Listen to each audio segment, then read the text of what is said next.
So we're back at the Parlay Studios talking about, you guessed it, football, the NFL. And I'm here with Justin Pooney and Jelani Goodridge, who are the experts at the Parlay on the matter. So experts, please tell us, what are your thoughts on Indianapolis Colts firing head coach Frank Reich and then hiring Jeff Saturday, who's an ESPN analyst and has only coached high school football, it seems. Yeah, we touched on it in the podcast, but I think we can expand on it as long as we wanted to. But it all comes back to the Rooney Rule, right? We were talking about having a good discussion about how minority coaches are the scapegoats, or they get put in bad situations, they end up being a scapegoat. And, Jeff Saturday, to no fault of his own, right?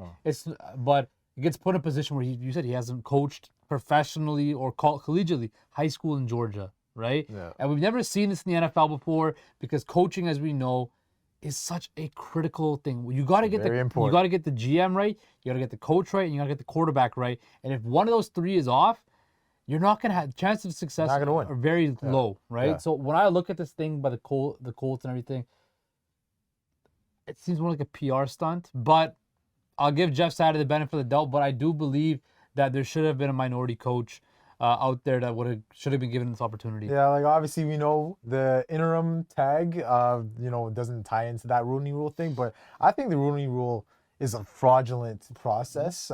We have not seen the Rooney Rule do anything for minority coaches in this league. This is a league where we only have a few, right? We only have a few. Mike Tomlin. You have Bulls, but really, that's because Arians went upstairs. Wilkes is an interim coach, and then you look at Lovie Smith. Mike McDaniel, McDaniel, he doesn't consider. He considers himself mixed. So, yeah, there's a few, and you look at the numbers in the league, 70% black.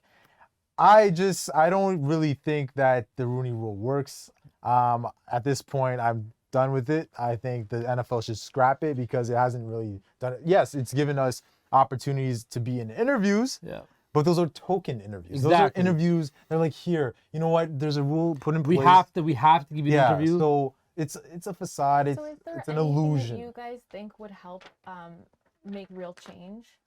Like aside, like scrap the Rooney Rule. What would be your new? It has to start with the owners. Like I think once owners That's where it is. But the problem is like the owners do not reflect the guys on the field. That's why you won't see any change. I think if players stepped up and spoke about it, which they have. That's what we see more in the NBA. We see more players in the NBA, but that could be a way. The NFL is so much about just the shield. It's the shield. It's the shield. It's you got to respect the shield, and so it's gonna be tough for something. It's the shield over anything else, right?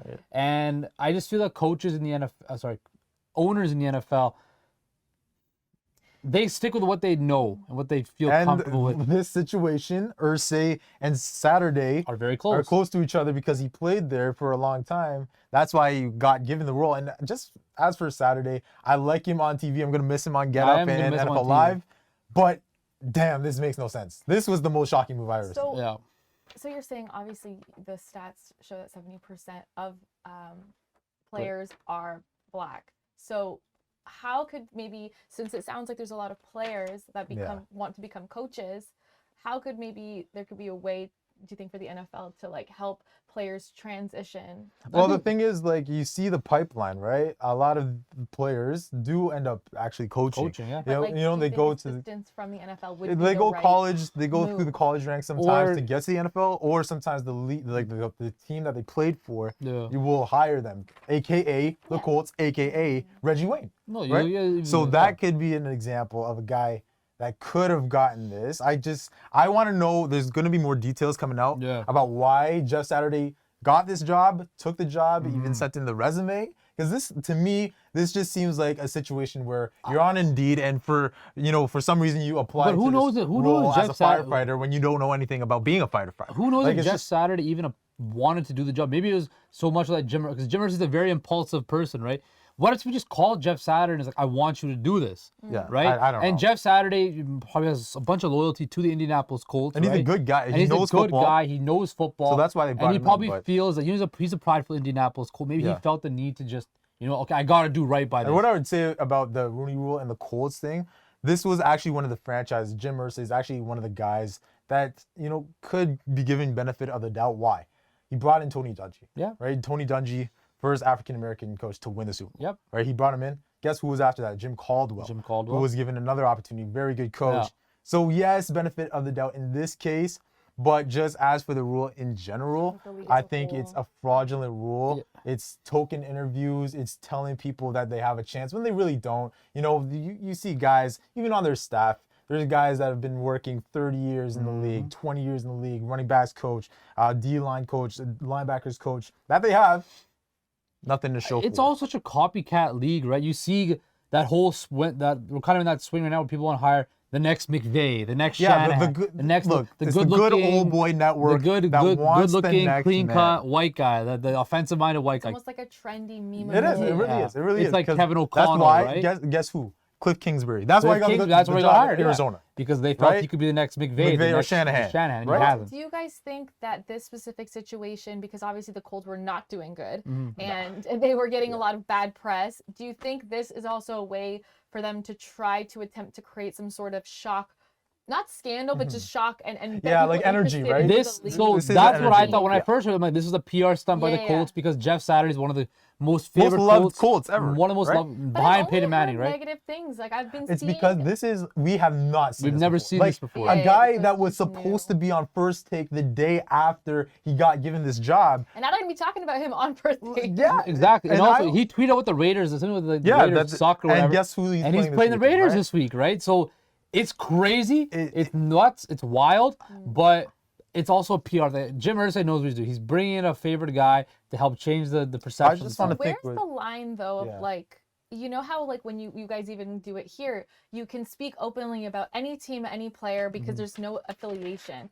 So where's the line where somebody like him could go from being an analyst to going back to coaching a team to maybe going back to being an analyst? Is there some sort of gray area? I think it's kind of understood. It's understood that when you're a coach, like you can cross over like that, right? Like in the media, you could talk. Now, in the media, you're expected to be more critical and more analytical and analyze things. Yeah. And it's your job to be critical and find out what's going on and talk about that. But then on the coaching aspect of it, you got to switch that where you're going to have to use that side. And also, you have to be a leader because there's young players on that Colts team that have been struggling. You know, there's other players that have been struggling. That's the thing. Like, bringing him in the door, I just don't know how people in that locker room feel about this move. Like, do they on Sunday? Yeah, like, are they going to be ready or willing to play for him? Or, are they trying to just be like, you know what?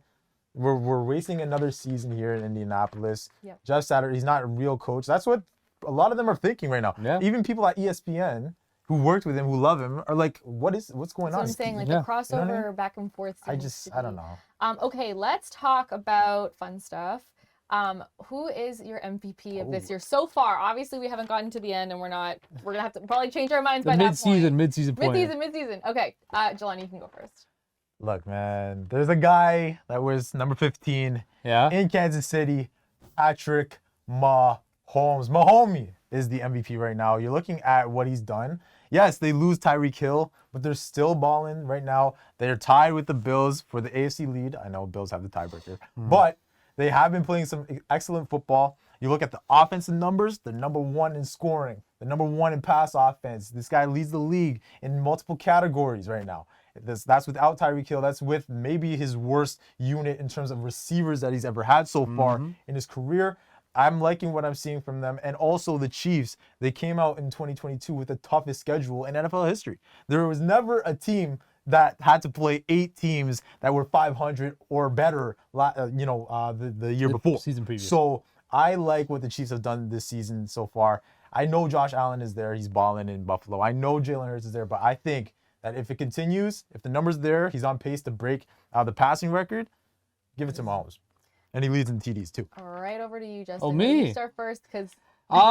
Look, I can't argue Mahomes. Right, I can't argue Allen because those guys are gonna put up on projections. Projections say to put some math over 5,000 yards passing, over 50 touchdowns, like around for both of them, right? Yeah.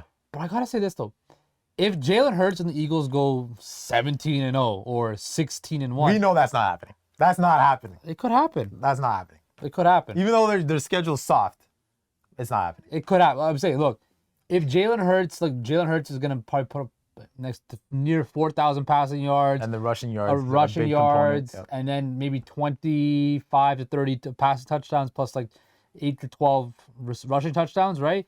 It's not going to be as gaudy as Mahomes and Allen, but his team's winning a whole bunch of games. They're dominating. He's playing very well. Dual threat. So, look, you can't go wrong with Mahomes or Allen, but you got to give Jalen Hurts some love, though. Yeah, I'm picking Jalen Hurts as well. I mean, his team is 8-0 right now.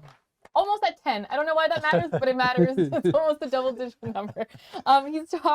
He's ranked in the top 6 in the league in yards per passing, and just every single stat that he has is like. And he's a leader. Highest. Like, he's a leader. I like Jalen a lot. And he has a great team, like AJ Brown and Devontae Smith too, alongside him. Yeah, that AJ Brown move really helped. Yeah, it's kind of like he's just more of a superstar because of obviously who. And it's hard. Like, it's hard on the cheer for a guy like Jalen Hurts because from where he came from to where he is now, the way he's put all the work in, the grind in, and you could tell everybody in Philly in that locker room, they love him. They love playing. They believe in him, right? There. So, Jalen Hurts, you got our love. Well, I guess we're gonna have to revisit this at some point near the end of the season.